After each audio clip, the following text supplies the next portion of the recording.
Why is $1 not the same as £1 or 1 yen? I mean, they're all money, right? They're all basically paper, or just numbers on a screen. So why does $1 not equal £1? Why can $1 get you a bunch of yen? It sounds random at first, like someone just woke up one day and said, "Yeah, let's make this one stronger." But that's not how it works. The value of a currency isn't about the paper. It's about what that currency can actually buy and how much people trust the economy behind it.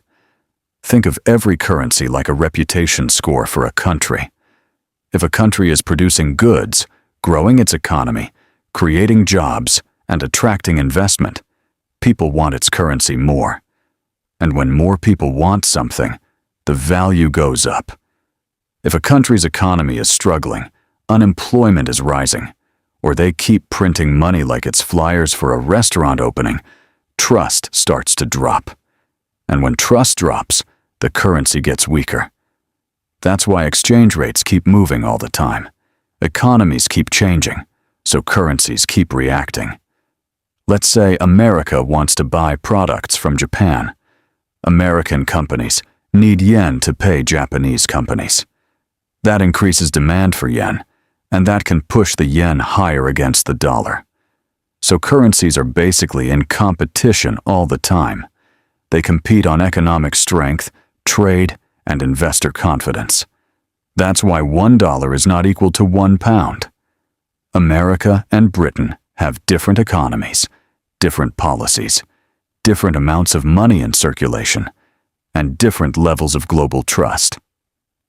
Now, here's where it gets even weirder.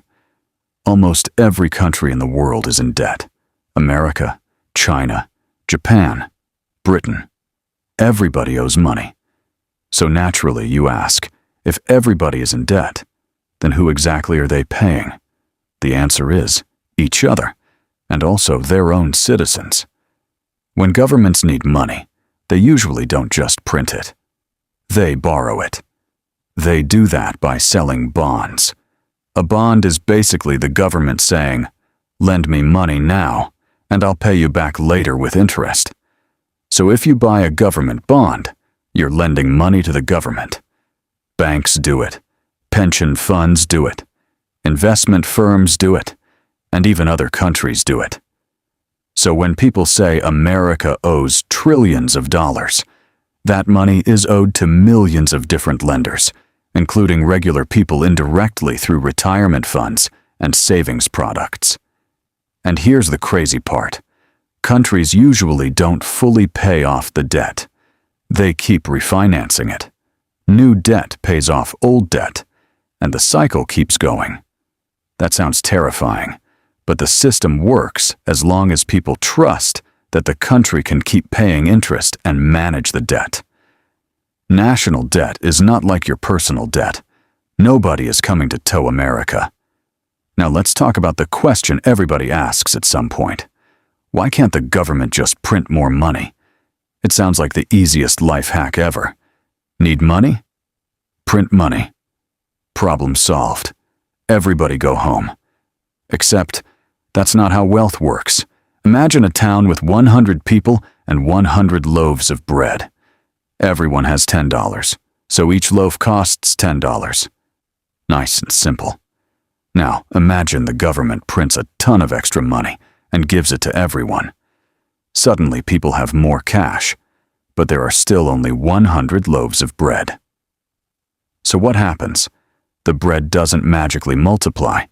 The baker just raises the price because people can now pay more. So now bread costs $20, then $30, and suddenly everyone feels rich for about 5 minutes before realizing they're not rich at all. Everything is just more expensive. That's inflation. Printing money doesn't create value. It just creates more money chasing the same amount of stuff. And history has shown how ugly this can get. In Germany, in 1923, inflation got so bad that people needed wheelbarrows of cash just to buy basic food. Imagine carrying your salary like you're moving furniture. So naturally, some people started asking a different question. What if money didn't depend on governments at all? And that's where Bitcoin comes in. Bitcoin is digital money. No paper, no coins, just code.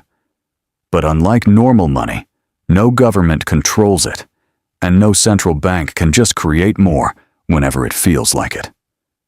Bitcoin runs on something called blockchain, which is basically a giant public record of transactions. When someone sends Bitcoin, that transaction gets checked by computers around the world.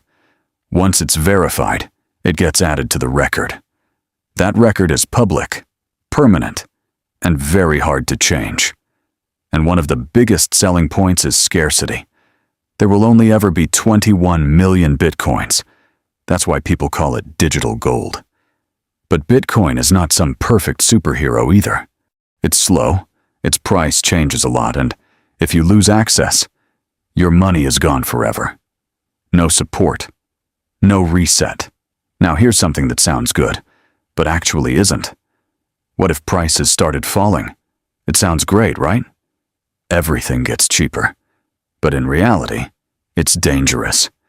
If people expect prices to drop, they stop buying. Why buy today if it's cheaper tomorrow?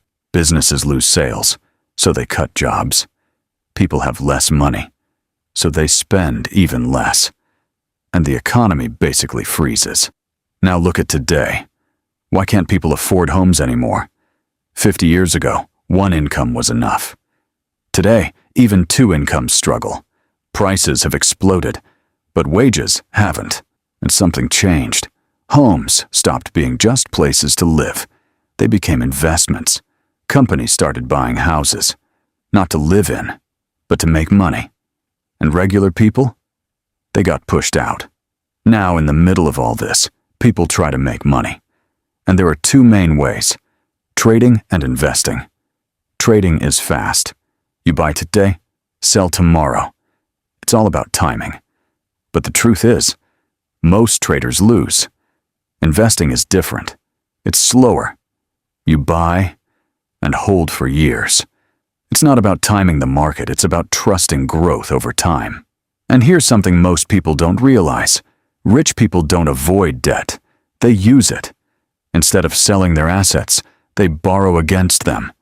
They get cash without paying taxes. And if their investments grow faster than the interest on their debt, they actually make money by borrowing. So for most people, debt is a burden. But for the wealthy, it's a tool. And when you step back, you start to see the bigger picture. Money isn't just numbers. It's trust. It's systems. It's psychology. And once you understand that, you stop asking, how do I get rich quick? And start asking, how does the system actually work?